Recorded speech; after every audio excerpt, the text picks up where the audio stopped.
네, 안녕하세요. 반갑습니다. 어전입니다. 인터임이 오늘 오전에 강세를 보여주고 있는데요. 강세의 이유가 조금 재밌습니다. 이유를 한번 살펴보도록 하겠습니다. 최근에 이제 북한이 무인기 도발까지 자행을 하면서, 북한이 이제 도발 수위를 계속 올려나가고 있습니다. 그래서, 대북 확성기 재개 하나, 요런 언론 보도가 좀 계속 나와주고 있어요. 특히 어제부터 대북 확성기라는 키워드가 계속 언론에 노출이 되고 있고요. 특히 9.19 군사합의, 그리고 평양 공동선언, 요거를 이제 무효화도 검토하겠다, 라고 하면서 남북 강대강 대치가 계속 이어지고 있습니다. 네, 북한은 이제 미사일 도발에 이어서 무인기 도발까지 계속 이어지고 있고요. 한국은 가만히 있을 수 없죠. 네, 특히 후보 시절에 선제 타격까지 언급을 했었던 대통령이기 때문에 가만히 있을 수 없고, 남북 관계가 지금 완전한 강대강 대치가 이어지고 있습니다.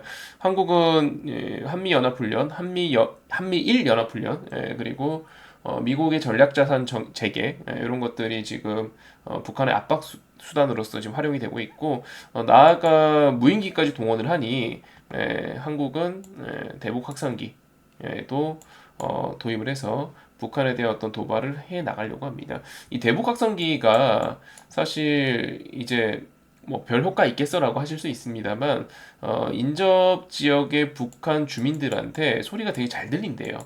탈북민들의 어떤 이야기 들어보면 되게 잘 들린다고 하고, 생각보다 이게 엄청 자극적인가 봅니다. 특히 북한이 이런 거에 되게 민감해요. 예를 들어서 우리 대북전단 같은 거 이제 북한에 날려보냈더니 김여정이 등장해갖고 열받아서 그거 보내지 말라, 우리 합의 내용이지 않냐? 라고 하면 직접 노발대발하면서 남북 공동연락사무소 폭파시키고 했었잖아요. 마찬가지로 그 대북 전단에는 이제 뭐 김정은을 모욕하는 그런 전단이 상당히 많이 실려 있고요. 김정은의 아내 이설주에 대해서 약간 누드 사진 같은 합성 사진도 일단 유포가 되어 있고, 그리고 대북 확성기에서도 뭐 이제 수위가 좀 남다르다고 합니다. 특히 김정은의 이제 독재 체제를 비난하는 그런 내용들도 담겨 있다고 하니까요.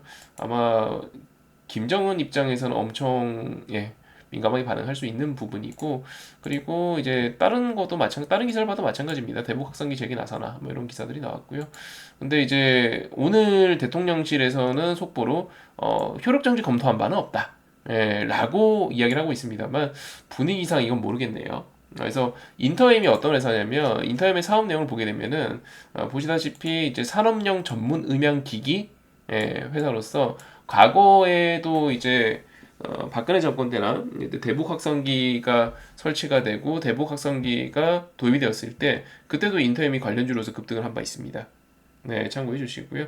산업용 음향기기 전문 기업이기 때문에 대북 확산기로서 관련주로 부각은 되고 있는데, 아, 조금 물음표입니다. 네. 매수 관점으로 접근하기 좀 어려움이 있습니다. 왜냐하면 당장 최근 차트만 보더라도 보시다시피 더러워요. 꼬랑지가 길죠? 올라가도 꼬랑지가 길고 더럽습니다. 오늘도 마찬가지고요. 이 더러운 데는 이유가 있죠. 왜냐면 자, 화면을 보시면 이 친구가 일단 기본적으로 시가총액이 낮습니다. 260억 정도로 시총이 낮은 편에 속하고요.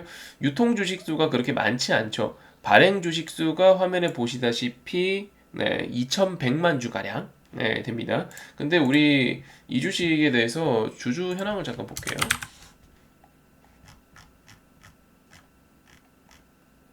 자, 2,100만 주 가량 되는데, 자사주랑 대주주 물량까지 해서 뭐 1,080만 주 정도가 지금 묶여 있죠.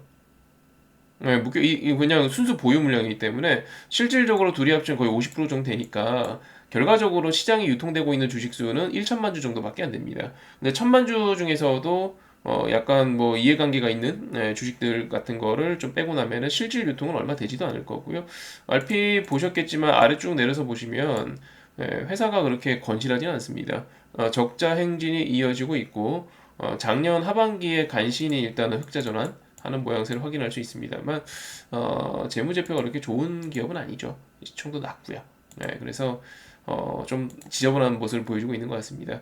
아무래도 거래량이 많은 기업들은, 많은 종목군들은 이런 흐름이 좀 덜 나와요. 그래도 네, 근데 거래량이 적고 유통주의가 적은 기업들은 당장 화면에 보이는 현재 호가 창만 보더라도 제가 만약에 한 1000주만 올려서 하면 호가가 새 호가가 움직입니다. 그렇죠? 네, 조금만 내려다 팔아도 호가가 후루룩 떨어지게 되죠. 왜냐면 지금 595주밖에 없거든요. 바로 아래 호가에. 그 밑에 뭐 168주 비어있기 때문에 그냥 몇천 주만 툭 던져도 후루룩 떨어집니다. 예, 그 과정에서 개인들은 공포감을 느끼게 되고 특히 이렇게 매수 매도 호가가 주 거래원이 키움이고 하다 보니까 아무래도 등락률이 좀 지저분할 수밖에 없죠.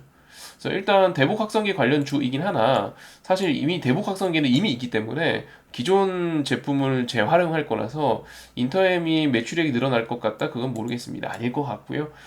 관련해서 매출이 늘어난다고 하더라도 그건 되게 미비할 것 같고 그리고 과거 전례를 봤을 때 대북 확성기로 움직이더라도 늘 네, 단기 윗골이 달고 다시 급락을 했기 때문에 인터넷에 대해서 투자는 굳이 안 하시는 게 좋을 것 같고요. 만약에 대북 확성기를 전방위로 확대하기 위해서 추가 수주가 이뤄진다거나 매출이 발생할 거란 기대감이 있으면 모르겠는데 지금 상황에서는 굳이 적자 행진에 유통 주식수가 적어서 밑꼬리가 잘 달리는 이런 주식에 대해서 투자할 필요가 있겠다라는 생각이 드네요. 그냥 보유하신 분들은 그냥 단기 상승해서 매도를 해주시면 좋을 것 같고요. 보유치 않은 분들 은 매수를 굳이 고려하실 필요는 없을 것 같습니다. 조금 더 추가적인 호재나 이런 게 나오면 그때 매수 공략을 고려해 보시면 될 것 같네요. 네, 참고해 주시고요. 이 외에 이제 테마주들이 좀 궁금하신 분들, 좀 발빠르게 선침하시고 싶은 분들은 영상 하단에 링크 클릭해서 카톡방 놀러 와 주시고요. 이번 영상 여기까지 하도록 하겠습니다. 허전이었습니다.